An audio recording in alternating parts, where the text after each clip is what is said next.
Welcome back to Beholder to Know on a D&D podcast. Today we are here with Kelrick from Exqueerience Points. Welcome. Hello. And yes, it's Exqueerience Points. We're part of the BGay Roll Dice Network. So it's a bunch of podcasts and live streams with people who do actual play and have some form of quiltbag identity. I believe I have a friend that's also a part of it. Cool. But I'm not 100% sure, so I don't want to... is Chosen Ones a part of that? I think they are. Yeah. They're fantastic. I remembered. They're absolutely awesome. I was like, I know that this name sounds familiar when you first reached out. I was like, why does it sound familiar? But yeah, the Chosen Ones, they're part of the pod squad with me, so it was exciting. Awesome.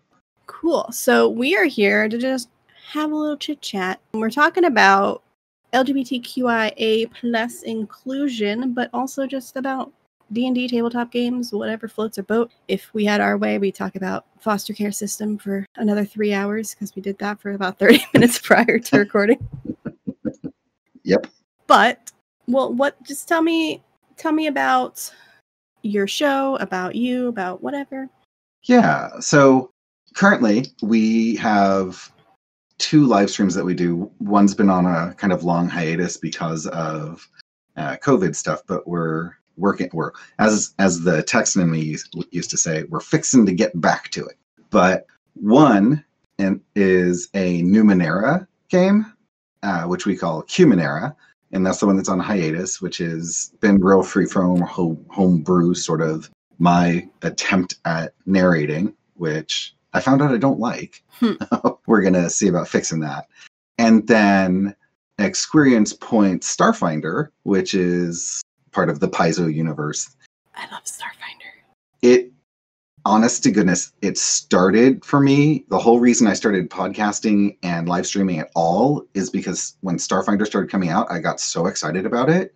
I needed to play, and I could find no other nerds around me who were into that. They're like, we want to play D&D. I'm like, I love D&D, but I want to play Starfinder. But have you heard of Pathfinder in space? It's like, but yeah, exactly. No, but D&D, but no, but Starfinder. Yeah. We own like all of the books. Oh my gosh. It's so great. And so we are this coming Saturday, the 26th, I think. Is that what this Saturday is? January 26th? Calendar me. This Saturday is the 23rd. Okay, so the 23rd. On the 23rd is when we start our season 3 officially, which is super exciting.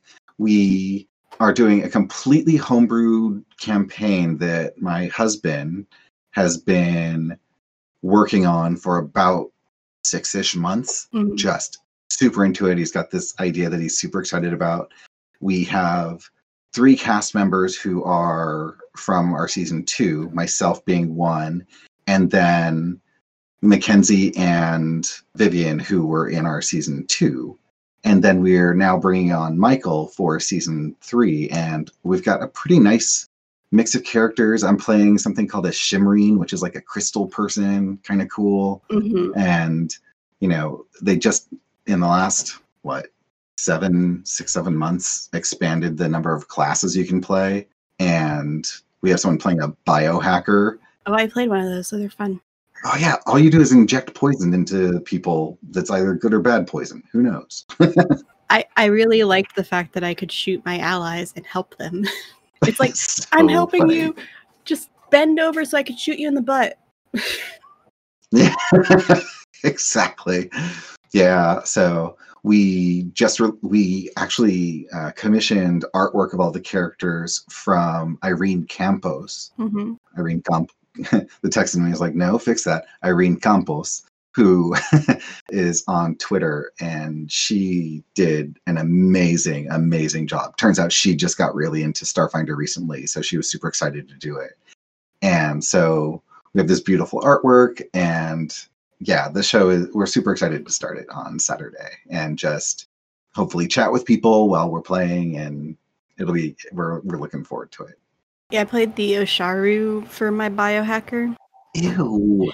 So, giant slug people? Well, no, was that my biohacker? Or I don't remember exactly. The last one I played was in Arsharu, and I played them because they were super knowledge focused. So I think that's why I did the biohacker, because I was all about, oh, they're going to use the knowledge and they've been experimenting with what they could do to the body to help or hurt people. And I'm like, this is awesome. Let's do that. And then I had to buy a special fancy spacesuit so that if we ever landed in water, I wouldn't die.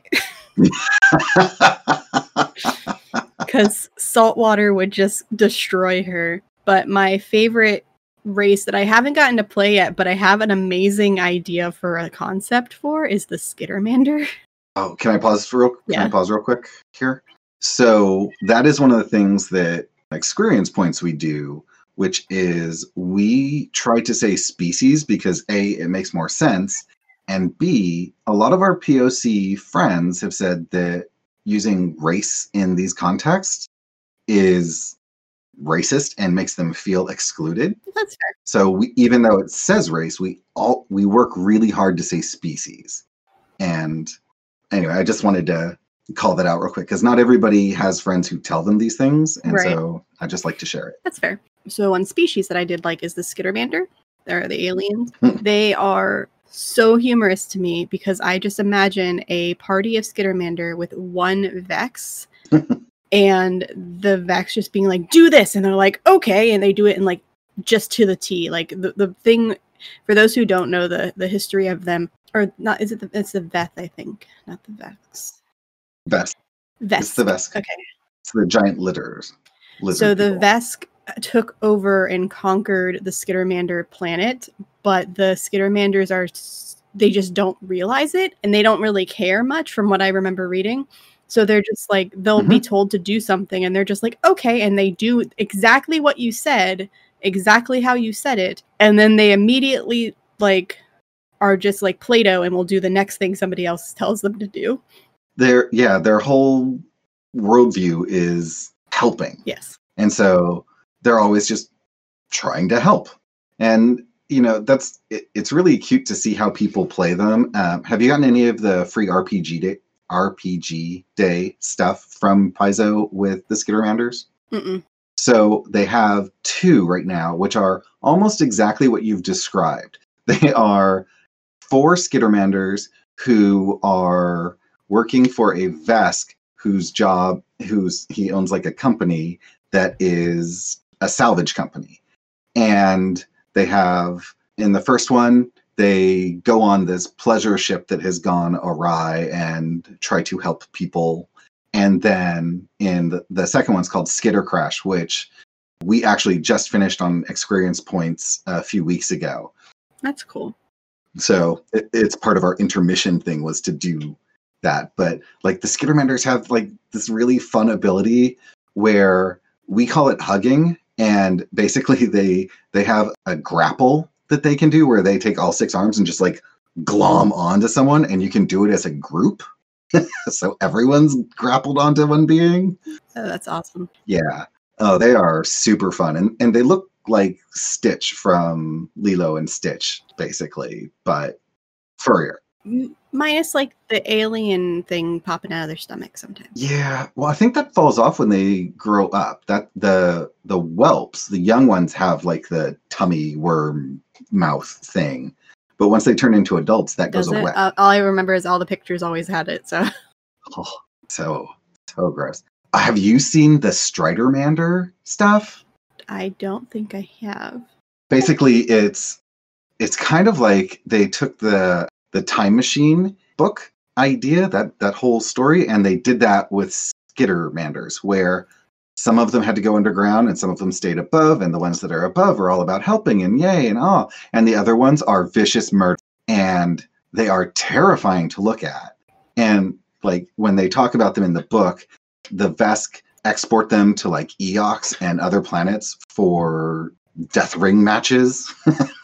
I mean, they're horrifying. That's awesome. Yeah, it is a pretty cool thing that, honest to goodness, of the things, the enemies they have placed, the Stridermander is the one that really gets to me, because I'm just like, no, you look so, it's like a giant skitter ant. No, don't like it.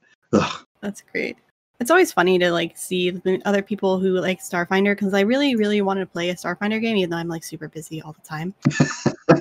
My husband's been dying to like try. He's like, I'm going to start a Starfinder game. And I'm like, I want to play. You know me. If you say that you want to do it, I'm going to say I want to do it. But I don't have time.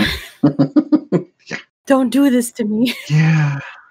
I am currently in 1, 2, 3, 4, 5. I have 5 games. One is on hiatus. One is coming off of hiatus tomorrow. And 2 of them are live streams. And I just joined a Discord server text-based one that I'm learning how to do. It's very slow. It is. It really is. I'm used to things going faster. It's very slow. I'm like, I've done this. And then like 3 days later, I'm still waiting for somebody to do something else. I'm like, but I saw you online. There's no excuse. You're online. Damn it. Respond. I used to do text-based games a lot. It helped me get through when I couldn't play, but it is very, very slow. Like the amount of stuff. And the problem was like, I would want to be in so many games because it was so slow, and then I would forget what was happening in the games because there were so many of them. I think I was in like 12 text games at one point, and I'm just like, what is happening right now? Who are we waiting on? Are you waiting on me? Crap. Sorry. Wow. Sorry. I got into these kinds of things online basically because I couldn't find other quilt bag people to play with locally. Like my husband and I, we just, our world sort of revolves around, you know, being parents and stuff. And for a while, we were both LARPers I was a LARPer for quite a while. And then he joined me because I made him. And then, so almost all of our friends were straight people because it was a LARP in name only. It was really more like dress up funny and hit each other with sticks. So it was all combat oriented. And I was just like, I really kind of want to try playing these games with other quilt bag people. We use quilt bag. It's an expression I got from my friend Steph, who was on Exqueerience Points. She just rolled off recently. And it's just a nice way of not having to say the whole LGBTQIA and etc. and miss somebody. And you never know how someone identifies. And so capital Q quilt bag was just their thing, and it came from Craftic Studios, and I happen to love it. So I've said it a few times, and just in case it doesn't make sense to people, that's what it is. It's just a phrase to do that. And so I found I had to go online, and you would not believe, like, people say that, you know, gay people are sensitive, but you tell straight people, or you go into a room, and a Starfinder room, say, I'm looking for, you know, quilt bag POC female identified humans to play with, and suddenly they're just like, you're discriminating. And holy smokes, it actually took someone who works at Paizo coming on and saying, it's no different from you saying you want to play with someone in Illinois because that's where you're at. They're just saying this is what they're asking for. So if it's not you, just ignore it. Yeah. It's crazy. When I started playing online, I met a lot of people, mostly through text-based games. And in the text-based game world, I never really knew what anybody was because we're just talking. And most people don't have their pictures at all anywhere. They have their character or something like that. So like 99% of the time, I'm like, I couldn't tell you from somebody else. And honestly, it got to the point where we had it in the particular server that I was the most active in, that I'm not in anymore. You had your character name, and then there was no other defining factor on you other than like your profile picture. And I have it set up so I can't see profile pictures usually on my Discord. So it's like a more condensed version and I can see more text. Yeah. If somebody changed their character, like if their character died in another story somewhere else in that world, I had no clue what was happening. I literally was talking to somebody thinking they were a new person, and they were the same person that I've been talking to for like 2 months before I realized, oh shit, you're this person. My bad. That's awesome. And he's like, we've been talking this entire time. Like, I had no idea. I literally had no idea. You had a different name. That's adorable. And I tried suggesting like, oh, can we have like our real names or like our username or something in our titles? But then we ended up like they switched it to being allowing everybody to have 3 characters in the server. So there was like not enough room for people to keep their name and username in there. Oh. And I'm just like, can we not? Can we just have one name and nobody dies, please? I will not know who any of you are anymore. You'll have to give them some sort of passcode so you know which one they are. Pretty much. It was just so bad. But yeah, so it wasn't until like Twitter podcast world that I like actively started seeing it more. I was like, oh. Well, you know, we like I said, we're going to season 3, and we just realized that, you know, every game we have gone into everywhere up until we made a concerted effort to find other community members. Every NPC was straight. Every character was assumed to be straight.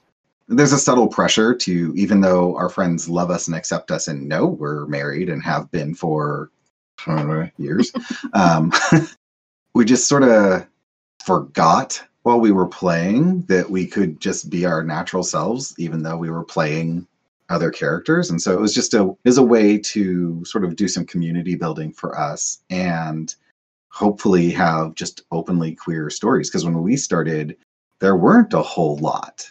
We started, I think, 6 months to a year after Cosmic Crit started. Mm-hmm.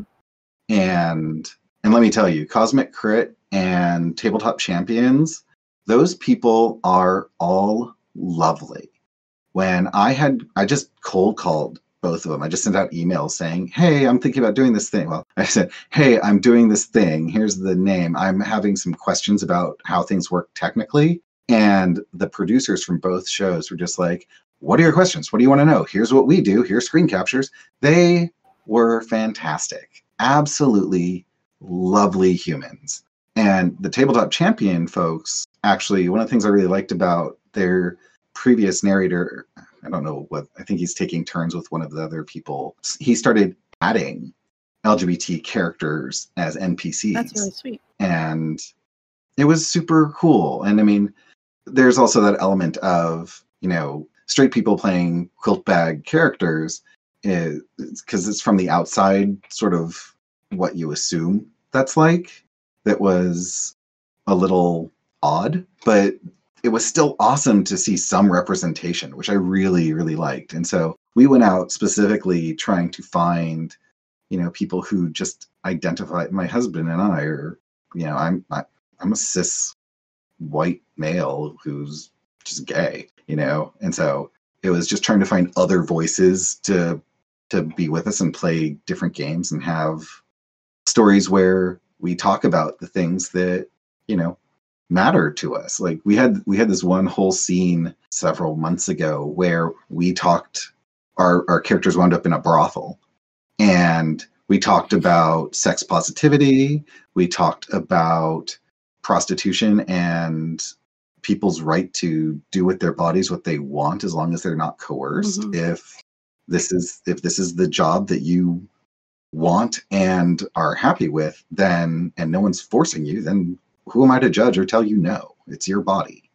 And so those kinds of conversations, we just kind of happened because we've had those discussions and we were all pretty much in sync on how we felt, is that, you know, if it's not harming you, leave people alone, you know? So it's just been nice to tell those kinds of stories and have those moments together. And I think that's something about finding community this way that is really kind of cool. You know, you meet people you would never have been exposed to without the internet. And then gaming makes it an even more tightly knit microcosm of people to play with and sort of network with, which is really fun. Yeah, it was always funny to me because like I never play as a straight character. Like I might date men in the game, but that doesn't mean my character's straight. Mm-hmm. And usually I play at least a bi or pan character. I've played an asexual character before for a home game, Mm-hmm. and I've played a lesbian character for a game that I absolutely adored, who had a girlfriend and caused a lot of problems in that story because of other things, but not because of the sexuality. But it never really even occurred to me, and it makes complete sense because but my NPCs are always so I don't think about that necessarily, and then when somebody points it out, you're like, oh shit, you're right. That is the case for most games that you play in, and it's but why? It's that, or if they do have a quilt bag character, they're bad. They're a villain of some sort or a victim, instead of just random store owner or hey, I run this in with my husband. Is kind of thing. Yeah. In the last game that I DM'd, I had a city that I think I've talked about it, and I've talked about this game before in the podcast, but I had a city that was basically based off the red light district where everything could be legal, or at least the rumor of the red light district, where everything was legal if you had the right amount of money. Okay. And nobody could get in trouble. It was run by a bunch of crime lords of sorts, and each of them had their own cup of tea. One would do weapon sales, one would do drug sales, one would be in charge of prostitution, and it was all legal in this town. But I gave the party some ideas for who they could pick to work for. They had to pick somebody, and some of them were not so great, and I purposely emphasized the not so great part, and thankfully they didn't go for them. But the two that they had to choose from that they did was a single older woman who they never actually saw dating or nobody actually knew who she dated, or the person who was in charge of the weapons, or not the black market side of things, where you could find artifacts and things that should be worth a lot of money or were rare or not really easy to come by. He and his husband lived in a garden center where his husband took care of the garden, and it was just nice. It was just a thing. It wasn't really the focus of the story at all. And they ended up going with that that particular family, mostly because of what they were offering versus anything else. But I don't really remember what the other people were because it didn't come up. But. Well, and I mean, this is where one of the things I've been so grateful for with starting the podcast was getting onto Twitter. And thankfully, I have not had the negative experience some people have had on Twitter. I have been truly fortunate and met wonderful people. And I got exposed to safety tools for these kinds of games, where it doesn't matter what kind of game you run, as long as everyone at the table accepts what's going on before you tell them, they have the chance to say, ooh, that's kind of problematic for me. I don't feel comfortable in that kind of game. And you stop that part. Or they're like, that's absolutely a deal breaker for me. And then you don't do that part to be respectful. Or they have the choice of not playing with you because that's not acceptable to them. But everything's up front. And I think that's awesome. Safety tools are extremely important. And so we use them in all of our games. And we have little surveys that we send out to everyone who's playing on the cast to fill out and just say what is acceptable and what isn't. And we didn't do that for the first season. And luckily, nothing happened because we were all just chatting all the time. But, for second season, once we got exposed to the tools, my husband took that on as his side of the operation to just make sure that goes out and information is pulled together. So that's pretty cool. I'm glad that you were able to have those conversations. And then it's cool that you had, a gay couple as, one of the families they could work for. Yeah, thankfully it never really was an issue in any of my games either. In that same game, there was a situation where it was the person could get a partner, male or female, and I had an option for them to pick, and they chose themselves, and I'm like, okay. And we just moved on, and we had a new NPC that was a female, then they ended up getting married, and we're just like, okay, cool. And we just kept playing. We're just like, whatever. Awesome. I love stories like that where it's just yeah, okay, do you? Yeah. Having that freedom of, some people want to just escape the whole idea of, homonegativity at all. And so build whole universes where it's not an issue. And Starfinder is really great about that, in my opinion. We started to do the Dawn of Flame AP for our season 2, and we got through the first 2 books. And in the first book, we weren't expecting it because none of us did any reading ahead. And one of the main characters that you wind up interacting with is interspecies lesbian couple that has broken up. Mm-hmm. And I thought that was super, super cool because the writer just included us as, part of the story. And and like at first, everyone on the cast was thinking that my husband just made that up. And he's like, no, that's straight out of the book.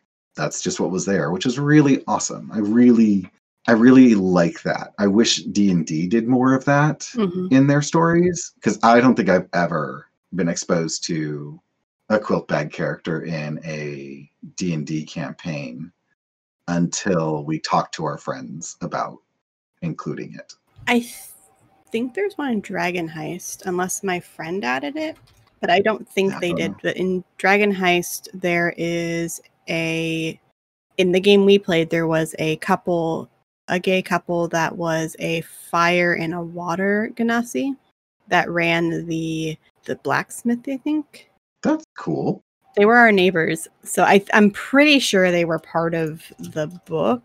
Well, that's awesome. I'm glad to hear that, because in my experience, D&D hasn't had anything like that. Now, I know a lot of people who work there who, are quiltbag or POC, who are saying that, it's an uphill battle, but things are, possibly changing. And it's good to see some of this. But like, if you look at how they went back and addressed the Curse of Strahd stuff, it's still very problematic. Yeah. But Starfinder, totally great. The new Pathfinder 2.0, I think, is really great because they've moved from saying races over to heritages and ancestries, which much more neutral. And I really appreciate that for my, friends who found race to be offensive. And so that's very, very cool. What other games, can you think of other games you've played where quiltbag people have been like kind of prominent? Or is D&D like your thing? I've played a bunch of different games. Most games that I've played in, I never noticed I never went through the books to see if they were like not prominent, because I would just make them available if they weren't. So I honestly can't think of any off the top of my head. I know that some people, I've only done the modules from D&D before. I've never followed a module from another tabletop game. Most of the other tabletops have been homebrew or like one-shots and stuff like that. And it's always based off what the DM creates. So homebrews are the best. I love them. It's always my preference. I did confirm that they were legit characters in the book. Embrick is a fire ganassi, and his husband Avi is a water ganassi. That's so cool. Yeah, the inclusive nature of Starfinder was something I was really attracted to. Numenera, actually, another one that we play, has a lot of references to quiltbag characters and different kinds of relationships. And they actually have if you want to include sex in our game and relationships in our game, here is a book on ideas and methods of how to do this. And I thought that was really cool. Also, for a while, when I was kicking off Exqueerience Points, I wanted it to be Starfinder. I had a group. My husband was going to run the campaign, and then his time got sucked into, work stuff, and he just couldn't maintain the commitment. So somebody else offered to step up, but only if we moved over to playing Blue Rose by Green Ronin Press. Now, Blue Rose, totally different system, but it is hands down the most quiltbag friendly book I've ever read. Like, it's all about romance, and they talk about all kinds of romance in it. Like, it does not matter who or what you are attracted to, they have something in there that includes you, which I thought was beautiful. But in the limited time we had, learning a new rule system was really challenging. And so we wound up moving back to Starfinder because we were all familiar with it.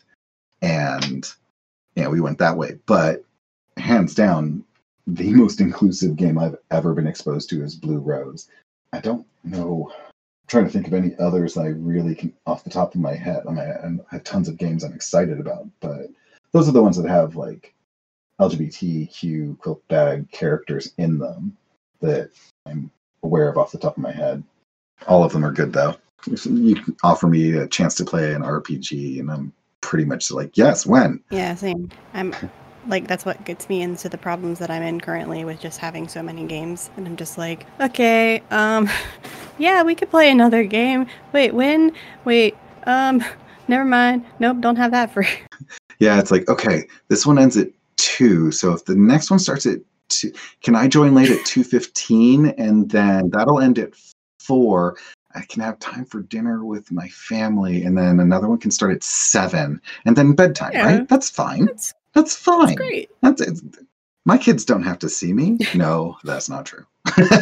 There are days and recordings that I'm just like, okay, I'm working from 8:30 to 5. Before I get to work, I'm editing. Okay, I edited the audio. Okay, cool. So now lunchtime, let me edit some more audio. Okay, after work, I have about an hour.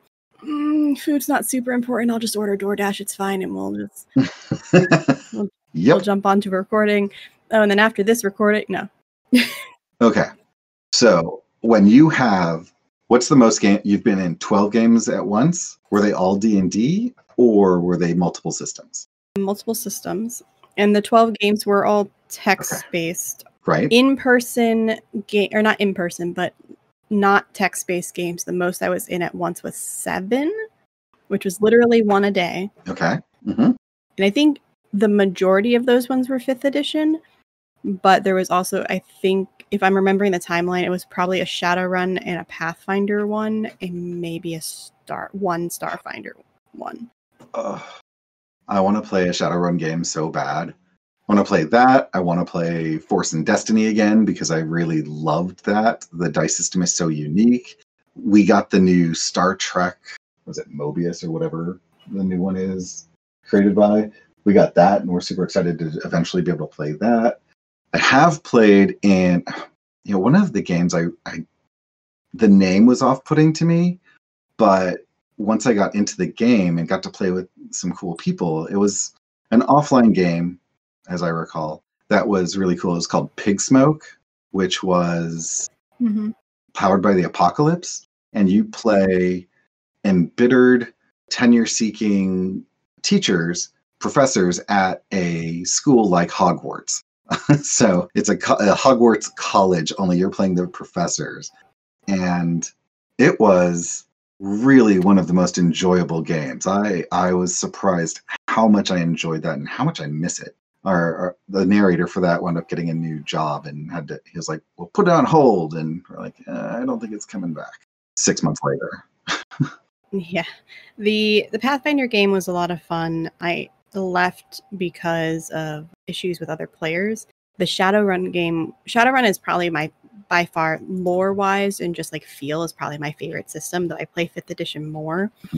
Just because like I don't really understand 100% how to play Shadowrun the best. So it's still very like newbie with like, okay, roll this many d6s and this is how you play. But I love the character creation. I love the story and the world and all that stuff. 5th edition is the one I'm most comfortable with. But I've played GURPS, I've played AD&D, Savage Worlds now, Fate, I think, Call of Cthulhu. Fate has some cool stuff. Played Call of Cthulhu recently, Delta Green recently. I played a lot of smaller games that are like one pages, like Honey Heist and Loot Grannies is such a fun game. World of Wilderveer. I played Vampire the Masquerade once or twice back in the day. I do plan on playing that again soon. I played like 1 or 2 games of Mage. Nice. Which is very similar. Yeah. That one was funny because I was in college and I saw a bunch of people. It's like I was a freshman in college. I just got there and I'm seeing all these people that look very stereotypically like nerds. And they're just playing in the cafeteria. And I'm like, I want to go up to them and ask them what they're doing. but I have social anxiety. How is this going to work?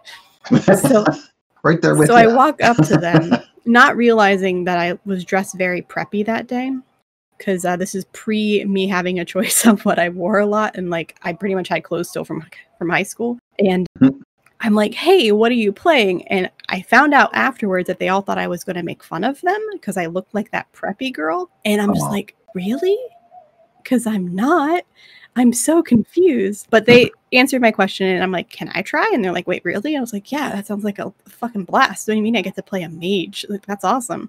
So we played for like 6 hours and went to Denny's afterwards, and somebody bought me Denny's, and I'm just like, this is the best day ever. And then this is a good day. Then I found out that they thought I was going to make fun of them. I'm like, why? They're like, did you see what you were wearing? I'm like, I was wearing a pink shirt, and what about it? I'm confused. They're like, you look like all the girls from high school that would make fun of us. I'm like, oh, you're right. They made fun of me too, though, so don't worry. I'm on your side. What's the most esoteric or unheard of RPG you've done? So a lot of the games that I've played recently are newer games or like Kickstarter games, so they weren't really well known. So World of Wildevere is now more known to the TTRPG community because a lot of us have been playing it and shouting it to the world. I want to say like probably like World of Wildevere, Lewd Grannies was one of them, because that one was also made by an indie author. Mall Kids was made by an indie author. So good. I think the one that's probably the least known would have been Magic School Mystery. I am 100% unaware of this, and now I want to be. So this was a Kickstarter that was out recently and successfully hit their goal.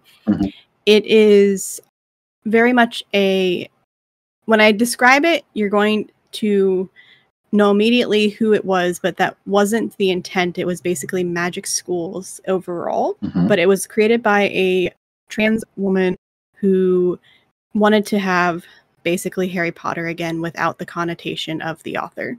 Yes. So she made a game where you're 10 years old, you get accepted to a magic school, and you as a group create the issues for the school and the potential bad guys or bad people, the potential threat, and then as you're going, you get to, if you do things successfully, you get to slowly unlock more of the story. So cool. And then every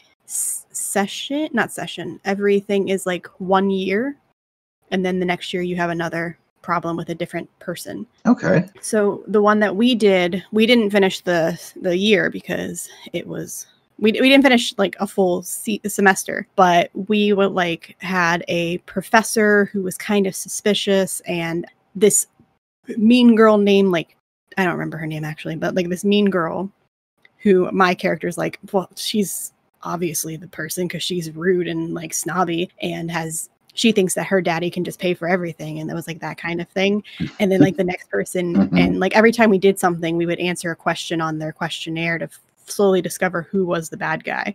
And like at one point a werewolf howl happened, and we're just like, wait, maybe. And like it just kept going, and just it can go in a completely different direction because each person has to decide the next step. Nice. So you could just change it if you wanted to. And nobody knows who the ultimate bad guy is or bad person is until the very end, because even the DM doesn't know. That's super cool. For me, this one is really old, and I actually had to do a lot of searching. My husband actually wound up using his Google flu to find it for me. Are you familiar with ElfQuest? No. So ElfQuest was this comic book turned graphic novel from like the 70s. But it's all about these elves who, they get burned out of their home and, escape to the desert where they almost die, but then they find a random other elf tribe that didn't know each other existed. And it's all about this interpersonal dynamic stuff.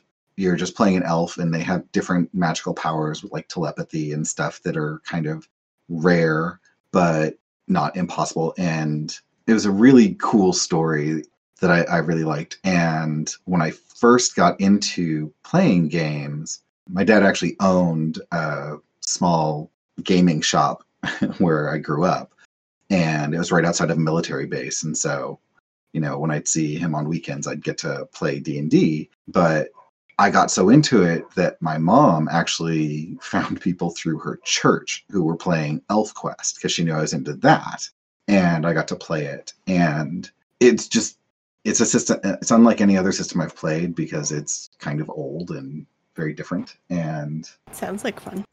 It's pretty cool.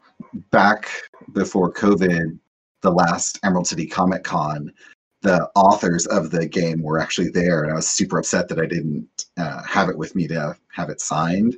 And they did a talk, and I was able to meet all of these other fans, and I was like, if I find this game, can we connect up next year? And we were all super excited about it, and then the con was canceled, and it hasn't happened. But someday I will play. It's like, you all owe me a game, damn it. We're gonna play. Yes. Oh my gosh. Yeah. I'm super excited about it. It's such an interesting game to play. So there was a convention that I used to be a part of. It was called BookNet Fest, and it's very small. It was created about 4 years ago in Orlando, Florida, and its intended purpose is for book YouTubers, or booktubers as they/we, because I used to be one, called ourselves, to connect. And it was supposed to be for book fans, period, but it was really booktubers who were the ones that were hearing about it and going to it, and then like using that opportunity to like expand their knowledge and share their love of books and reading. So Brilliant. The first year I went, I was still newer to the booktube community, and I went for like one day because I'm like, oh, there's no reason why I should spend the night. I don't want to waste the money. I live close enough that I could just drive there and we can go home. Worst decision of my life because it was so much fun. So the next year, I was more prevalent in the community. Still small, but we bought a hotel and we shared a room with other booktubers. My best friend went with me, even though she wasn't in the YouTube world. And it was just such a blast because we went for like 4 days, and it was like a 2-day convention, and we were supposed to play D&D, and that never happened. So we ended up playing like Cards Against Humanity with like 12 people in a room, and it was just such a fun time. And that was the first time I had somebody like, quote, recognize me, which was really, really confusing for me. And they're like, oh, I've watched your shows. I'm like, wait, what? What do you mean you watched No. Why? What are you doing? That's super cool. That is super, super cool. And unfortunately, like, since then, I've kind of fallen out of... I did the thing that I do where I burn myself out on something and then don't do it for a really long time. So I haven't read much, if much meaning at all. I think I read one book in like the last 3 years, where when I was in BookTube, I read like 116 books in that 1 year, because that was like all I did. But the whole point of that was we were supposed to play D&D, and then we had made deals like, well, next year we're going to play. And then that next year had never happened. I was supposed to go, but which is no fault of anybody, but my kid was sick, so I decided to stay home. And that was the first year we had adopted. So I was like, nope, I got to stay home, guys. Sorry. We have one vehicle. Can't leave when they have to go to the doctor every day. So yeah. So Comic-Con for us has been a recurring theme. Our house is actually filled with art that we commission when we're there, where we have the artist take a picture of my husband and I as a couple and then draw us in whatever their style is. That's cool. Don't even care. So we have us as like dragon people. We have us as zombies. We have us as satyrs. We have us in a French watercolor theme. We have all just cool art from that. And then we started fostering, and we took the boys with us 1 year, and we were like, okay, we're not doing this again, because it's amazing how little stamina younger children have when it comes to large crowds like that. So we're used to getting a hotel room and splitting it with a buddy who comes up from Portland and hanging out and stuff. And so the last one that we went to, we got the hotel room. We arranged for my mother-in-law to come up and watch the kids for us during the con. And then the last day they came down and we just hung out in the hotel pool and stuff. But yeah, it's amazing how when you get kids, suddenly all these things change that you're like, I didn't think about that. I guess I should have thought about that. It should have been the same. It just, now there's a child. That's how things work, right? Goodness. Yeah. So not right. That's one of the things that I think if we go to another convention in the future, it might just be me, because like my husband goes, but he goes because I want to go. He's not like super into them, but I think it's too much for my kid for crowd wise and noise level, even though they're a teenager, cool. But still, it's just like, it's too much. So it's like, okay, well, I think I went to Spooky Empire, which is a horror convention, and I don't go for the horror part. Like, I like spooky books, but not like movies and stuff like that. Mm-hmm. And I went with my best friend and her husband 2019. And it was strange because I'm used to having like my husband with me. So it was weird not having him there, but I still had fun. I spent literally the entire time in like one room because there was only one room holding any type of events that were related to like podcasting and writing and all these things. Mm-hmm. And this is before I started my podcast. So I'm like, interesting. Tell me more about this podcast stuff. What do you mean you just talk into a microphone and people listen? I'm confused, but intrigued. Right? And then like 6 months later, Yes. I'm like, I have a podcast now. What do I do? How do I continue? Yeah. That's been a disappointing thing about the cons that I've gone to, where they either don't have a place for podcasts at all, or they have this really small place. Like Emerald City did it one year where they had a basically like room for podcasts and podcasters to show off their stuff and talk about things and do live shows and what have you.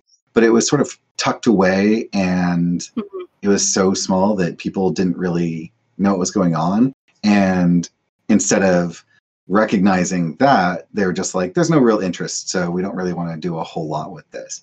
So that's really disappointing. And then there was PodCon, which had 2 years before they were like, yeah, we just can't seem to get this viable for people to show up. And so that stopped, which is a huge bummer. But I will say it was a little weird when they had like car dealers in a podcast convention. I was like, okay, little strange. Maybe. The one thing with Spooky it always was strange, but it kind of makes sense. They had a whole tattoo section. Oh, nice. Where you could literally get tattoos. And I actually got 2 of my tattoos there because I'm like, well, I don't really want to watch the movies. I don't really care about the actors who are here because I didn't watch the movies.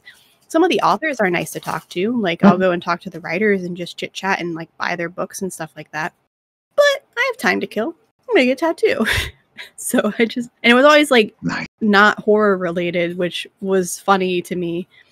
But I'm just like, can you give me, I think I got, my first one was a dragon holding a D20 from a guy from New York. Nice. And then the second one was, I think she was from North Carolina, and she had this really cool owl tattoo. And I was like, oh, that's so cool. She's like, you want it? I'm like, the tattoo or the picture? And she's like, the tattoo. And I'm like, I mean, kind of, but I don't know if I can afford it. She's like, I'll give you a half price because the person who ordered it never showed. And I'm like, okay. So can I just change the colors a little bit? She's like, yeah, sure. I'm like, okay, cool. Then let's do this. Awesome. And immediately she's like, okay, lay down. Let's do this. And we did the tattoo. And I was like, sweet. Because it was very psychedelic colors. And I wasn't a huge fan of like the bright neon-y colors.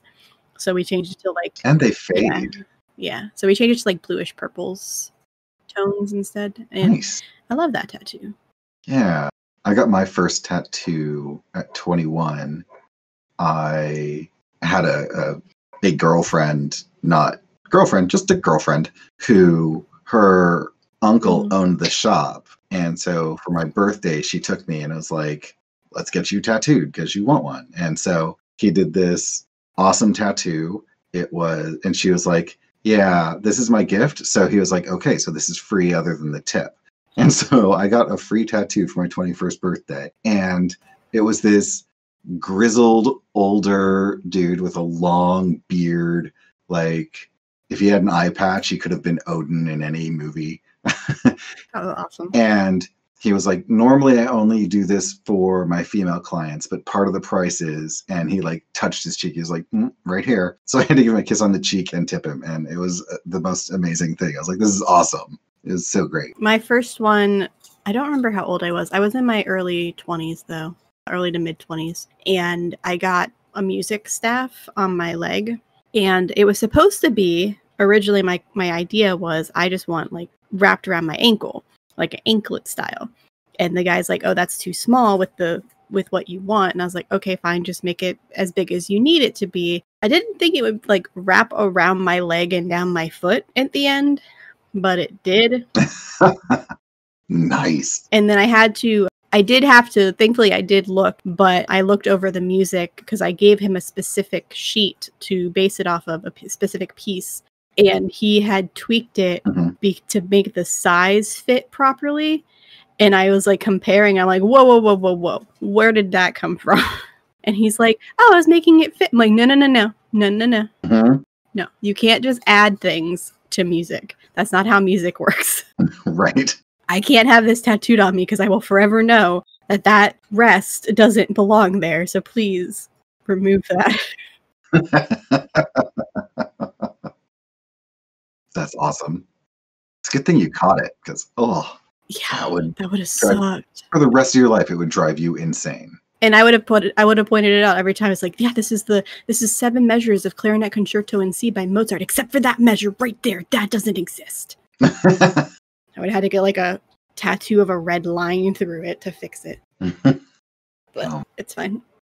But that was my first one. And then from there, I kept kind of to the like hidden tattoos. Ones that I can hide if I have to for work and stuff like that. Yep. And then my last one it's still hideable, but it's on my upper arm. So you can see it with most of my shirts now, which honestly like is my favorite thing ever because now I'm just like, I have a tattoo and people are like, oh, that's so cool. And I was like, thanks, I know. It is awesome. I remember so the one on my lower right calf is probably about 5 inches tall and 3 inches wide. And then I got this one on my left thigh that is 10-ish inches tall and about 7 inches wide. And parts of it peek out under the bottom of my shorts. And after I got it, my mom was just like, I need you to walk in front of me so I don't see that. She was so mad about the tattoos. And I'm like, well, it's not your body. Get over it. But she was always like, you need to be in front of me and on the right because I don't want to see the ink. I was like, well, if you don't want to see me, don't see me. It's fine. My favorite comment related to my tattoos was the first time I got my tattoo, I showed my parents. And my dad's like, oh, that's really cool. And I'm like, this is the thing that's cool? Like, the ear piercings were a problem. The hair dye was a problem. Those are all temporary, but the tattoo is cool. I am so confused by you. That's awesome. But now everybody, like, I think everybody in my family has a tattoo, or almost everybody now. Like, my mom and my dad both have one. My brother has gotten one. My grandma got one in her, like, 60s, because she's like, I wanted to have one. And I was like, okay. Like, you do you. Go do it. Let's do this. Nice. I think I have the most out of my family, but, I mean, it's not really... If it was a competition, I'd be winning. And isn't everything kind of a competition? Exactly. Just a little. Just a little. I'd be winning. So on that note, where can everybody find you? Yes. So I am on Twitter at Cormallon, CORMALLON. That's the account where I post all of the random stuff I find, some political stuff, but not a whole lot, except for today. And I also manage the EQ Points Twitter for our live stream and podcast Exqueerience Points. And we are changing up our live stream schedule. It used to be every other week for our Starfinder show. And starting this Saturday, it's every Saturday for the next 10 Saturdays. Then we'll take a 4-week hiatus and then another 10 weeks on. So that's kind of cool. We're super excited about that. And then we're probably going to do the same thing with our Numenera system. And that'll start up in about 4-ish weeks. Other than that, I think all the other games I play are on Discord and either private or invite only. So that's fair. That's right, man. We're also the Exqueerience Points and Numenera are also part of the Be Gay Roll Dice Network on Twitter. And that's just, I mean, I can't say enough good things about everyone on there. Everyone is super dynamic and exciting from all around the world. Everyone is thoughtful and charismatic in some way, and just honestly cannot rave enough about the Be Gay Roll Dice network of people and shows. So if you have any chance to catch any of us, you should do so. Everyone is, I cannot say enough good things. Always good to hear. Well, thank you so much for joining, and it was really fun, especially the earlier conversation that wasn't recorded. Always the way. Always the way. Thank you guys for listening, and please check out everybody down below in the description box and give them some love. You can also find us wherever podcasts can be found, or talk to me on Twitter at BeholderToNoOne or Facebook at BeholderToNoOne. And you can find out details about our show on our website at BeholderToNoOne.com. And if you didn't know, we have a Patreon, so you can feel free to go and give us some love there if you want to help this show continue to succeed, or at least loosen the hold it has on my wallet. That would also be thankful. And we also have merch. So that's all of those things are in the link tree on the Twitter account. So keep being awesome, and we hope to see you next time. Bye. Bye.